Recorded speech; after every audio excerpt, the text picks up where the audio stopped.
Guys question number 28 को देखिएगा। आपसे कह रहा है कि जो अर्थ के पोल्स होते हैं, मैं यहाँ पर लेकर आता हूँ अर्थ को, उसके बाद ही समझाता हूँ।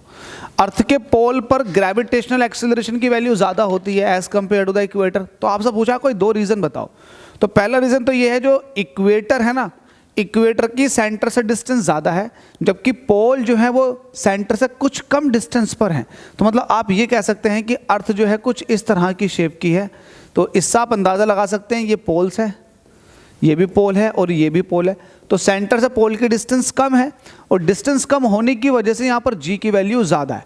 तो पोल पर जी की वैल्यू ज़्यादा होने का सबसे बड़ा रीज़न एक तो ये है, ठीक है। अच्छा, आप कहेंगे कि ये तो आप बता रहे हो, लेकिन कोई इसका फैक्ट है क्या? तो फैक्ट है, जी डैश इज इक्वल टू होता है जी 1 + h/r/e का होल स्क्वायर।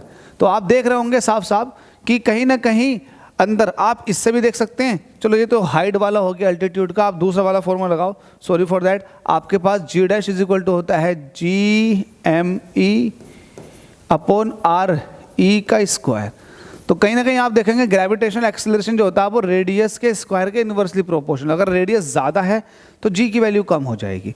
तो पहली बात तो ये, यहाँ पर आर की वैल्यू, रेडियस की वैल्यू कम है तो जी की वैल्यू ज़्यादा का एक पहला रीज़न पता लग गया आपको। दूसरा रीज़न ये है कि आपने ये देखा होगा g dash is equal to g minus R omega square cos square lambda. आपने ये देखा होगा कि जो पोल्स होते हैं, यहाँ पर रखा हुआ अगर कोई ऑब्जेक्ट है तो उस पर कोई सेंट्रीफ्यूगल एक्सीलरेशन वर्क नहीं करता है, या फिर सेंट्रीफ्यूगल फोर्स नहीं लगता। और यहाँ पर इक्वेटर पर रखे हुए ऑब्जेक्ट पर सेंट्रीफ्यूगल फोर्स एक्ट करता है। तो सेंट्रीफ्यूगल फोर्स ना लगने की वजह से यहाँ पर जी की वैल्यू ज़्यादा है। तो दो ये फैक्ट हैं, इन फैक्टों को अच्छे से समझ के चलना, ए और बी, और आप इनको समझ लेते हैं तो बहुत सारी चीज़ें आपकी क्लियर होती चली जाएंगी। Thank you.